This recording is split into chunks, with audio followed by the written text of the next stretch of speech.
24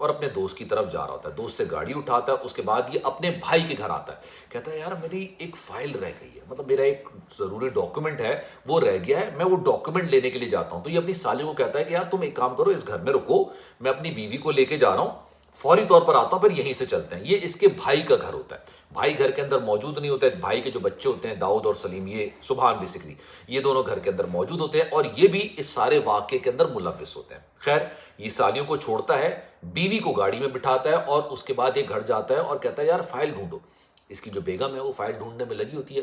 اچانک یہ شخص اسلحہ نکالتا ہے اور اپنی بیوی پر گولیاں برسا دیتا ہے.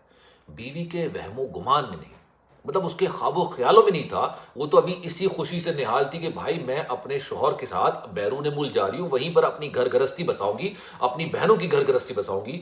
بھائی اس کو گولیاں مار کے بے دردی سے قتل کر دیتا ہے. اس کے بعد اس کی لاش کو گاڑی میں رکھتا ہے اور گاڑی میں رکھ کے وہ نہر پہ جا کے اس کی سنسان جگہ پہ گاڑی سے لاش نکال کے پھینک دیتا ہے. اب یہ آتا ہے اپنی سالیوں کی طرف. یہ بھائی کے گھر آتا ہے جہاں پر اس کی دونوں سالیاں موجود ہوتی ہیں. اس کے جو بھائی ہے اس کے بچے بھی موجود ہوتے ہیں. اب وہ کیا کرتے ہیں, یہ تینوں مل کے ان دونوں سالیوں کو بھی بے دردی کے ساتھ مار دیتے ہیں. مارنے کے بعد ان کی لاشیں بھی رکھتے ہیں اور پھر ان کو الگ الگ جگہ پہ جا کے پھینک کے یہ دونوں بھائی تو گھر آ جاتے ہیں, جو بھائی کے بچے ہوتے ہیں یہ تو گھر آ جاتے ہیں. یہ جو شخص ہوتا ہے یہ اس کے بعد جرمنی بھاگ جاتا ہے. اس کا ٹکٹ کنفرم تھا, اس کے بعد یہ جرمنی بھاگ جاتا ہے. پیچھے پولیس تحقیقات شروع کرتی ہے, لاشیں بازیاب کرائی جاتی ہیں. پتہ چلتا ہے ایک راہگیر کو کہ بھائی یہاں پہ تو لاش پڑی ہوئی ہے. وہ پولیس کو اطلاع کرتا ہے, پتہ چلتا ہے, شناخت ہوتی ہے. پھر جب گھر والوں کے پاس جاتے ہیں تو گھر والے کہتے ہیں کہ بھائی یہ تو اپنے شوہر کے ساتھ, ہماری جو بیٹی ہے اپنے شوہر کے ساتھ جرمنی گئی تھی, تب سے ہمارا اس سے رابطہ نہیں ہو رہا تھا, اور یہ اکیلی نہیں گئی ہے, ہماری دو اور بیٹیاں بھی ان کے ساتھ گئی ہیں. خیر پھر چھان بین کی جاتی ہے تو دونوں لڑکیوں کی لاشیں بھی برآمد کر لی جاتی ہیں. تینوں لاشیں برآمد ہو جاتی ہیں اور اس کے بعد تحقیقات کا آغاز ہوتا ہے. فون ریکارڈز نکالے جاتے ہیں, گھر والوں سے تفتیش کی جاتی ہے. گھر والے کہتے ہیں بھائی یہ تو اپنے شوہر کے ساتھ جرمنی جا رہی تھی. اب اس کی لاش کس نے مارا, کیسے مارا, نہ ہمارے داماد نے ہمیں کچھ بتایا, نہ ہماری بیٹیوں نے ہمیں کچھ بتایا, کچھ نہیں پتا چلا. داماد سے رابطہ کرنے کی کوشش کی جاتی ہے, داماد صاحب جرمنی میں غائب ہو جاتے ہیں, نمبر سارے بند کر دیتے ہیں. ان کو پتہ ہی نہیں ہوتا کہ بھائی ہم نے کسی سے بات ہی نہیں کرتی. 8-10 مہینے بعد یہ غلطی یہ کرتا ہے کہ کسی طریقے سے پاکستان واپس آنے کی کوشش کرتا ہے. جیسے ہی یہ پاکستان پہنچتا ہے, پولیس کے پاس کیس آلریڈی درج ہوا ہوتا ہے. پولیس اس کو گرفتار کرتی ہے. گرفتار کرنے کے بعد ساری تفتیش کی جاتی ہے. اب یہ دونوں یعنی داؤد اور سبحان بھی اور یہ جو منشا ہے اس کو بھی حراست میں لیا گیا, اور حراست میں لینے کے بعد اسے پوچھا گیا کہ بھائی تم نے یہ حرکت کیوں کی.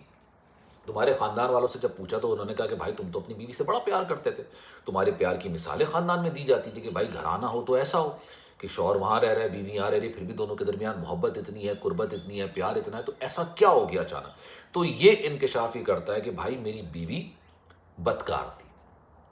ٹھیک ہے, اب انہوں نے سے پوچھا گیا کہ تمہیں کیسے پتا, تو اس نے کہا بھائی مجھے لگ رہا تھا کہ ایک عرصے سے میں جرمنی میں ہوں, میری بیوی پاکستان میں, تو اوبویسلی بدکاری. مطلب میں نے آپ کو اپنی ویڈیو کے آغاز میں کہا تھا نا کہ لوگ بیرون ملک چلے تو جاتے ہیں بہتر روزگار کے لیے, بہتر زندگی کے لیے, لیکن وہ جو دقیانوسی سوچ ہوتی ہے نا, وہ جو شک کا انسان کے دماغ میں کیڑا ہوتا ہے نا, وہ نہیں نکالتے, اور اسی کی وجہ سے یہ تباہی, یہ بربادی ہو رہی ہوتی ہے. تو انہوں نے کہا بھائی سالیوں کو کیوں مار دیا. انہوں نے کہا سالیاں بھی میری بیوی کے ساتھ رہتی تھی, جب وہ بدکاری کرتی تھی تو وہ بھی بدکاری کرتی ہوں گی. مطلب آپ مینٹالٹی دیکھیے, سوچ دیکھیے.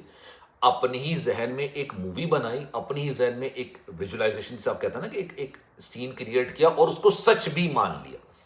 کوئی ایویڈنس نہیں. پھر اسے کہا کہ بھائی بتاؤ تو صحیح کہ شاید تمہارے پاس کوئی ایویڈنس ہو کہ بھائی اس شخص کے ساتھ اس کے ناجائز تعلقات تھے, یا یہ معاملات تھے, یا وہ معاملات تھے, یا چیزیں تھیں. اس نے کہا کچھ بھی نہیں ہے, مجھے ایسا لگ رہا ہے کہ بھائی 5 سال سے میں جرمنی میں تھا, 5 سال سے میری بیوی پاکستان میں تھی, تو اوبویسلی وہ بدکاری کرتی ہوگی, اور چونکہ میری سالیاں میری بیوی کے ساتھ رہتی تھیں تو وہ بھی بدکاری میں ملوث ہوگی. یہ سوچ, اس سوچ کی وجہ سے کسی کے گھر کی 3 بیٹیاں انتہائی بے دردی کے ساتھ قتل کر دی گئی. اور آپ کو میں بڑا کلیئرٹی کے ساتھ ایک بات بتاؤں, آپ چلے جائیں جو چھوٹے علاقوں کے اندر, چھوٹے علاقوں میں اس لیے کہتا ہوں جہاں پر لوگوں کی سوچ چھوٹی ہوتی ہے. کوئی علاقہ چھوٹا بڑا نہیں ہوتا, انسان کی سوچ بیان کرتی ہے کہ وہ علاقہ کتنا بڑا ہے اور کتنا چھوٹا ہے. آپ وہاں پر جا کے لوگوں کی سوچ کا اندازہ لگائیں گے نا, ان کو اندازہ ہو جائے گا. میں نے ایک دفعہ جب میں پاکستان میں میڈیا انڈسٹری میں تھا, میں الیکشنز کور کرنے کے لیے گیا اندرون سندھ کے علاقے میں, پنجاب کی بات نہیں کر رہا, اندرون سندھ کے علاقے میں. وہاں سے میں واپس آ رہا تھا, تو ہم لوگ گاڑی میں گئے ہوئے تھے. جب میں واپس آ رہا تھا تو میری آنکھ لگ گئی تھی نا، راستے میں اندرون سندھ سے واپس آ رہے تھے، جب میری آنکھ کھلی تو میں نے پھر ڈرائیور سے پوچھا، میں نے کہا یار ہم لوگ کہاں ہیں، میرے ساتھ ٹیم ممبرز اور بھی تھے، تو مذاق میں ٹیم ممبرز نے کہا کہ یار اب چونکہ لڑکیاں اور خواتین روڈ پر چلتی ہوئی نظر آ رہی ہیں نا، تو اس کا مطلب ہے ہم کراچی پہنچ گئے۔ مطلب اتنی ایسی ایسی ذہنیت کے لوگ وہاں پر موجود ہیں کہ بھائی وہ گھر سے نکلنے بھی نہیں دیتے، اور اگر نکلتی ہیں لڑکیاں کسی بھی وجہ سے، خواتین گھر سے باہر قدم رکھتی ہیں تو اس کو بدکاری سے تشبیہ دی جاتی ہے۔ اب آپ کی اس بارے میں کیا رائے ہے؟ میں چاہوں گا کہ کامنٹ سیکشن میں اپنی رائے کا اظہار ضرور کیجیے گا۔ خیال رکھیے گا اپنا، اللہ حافظ۔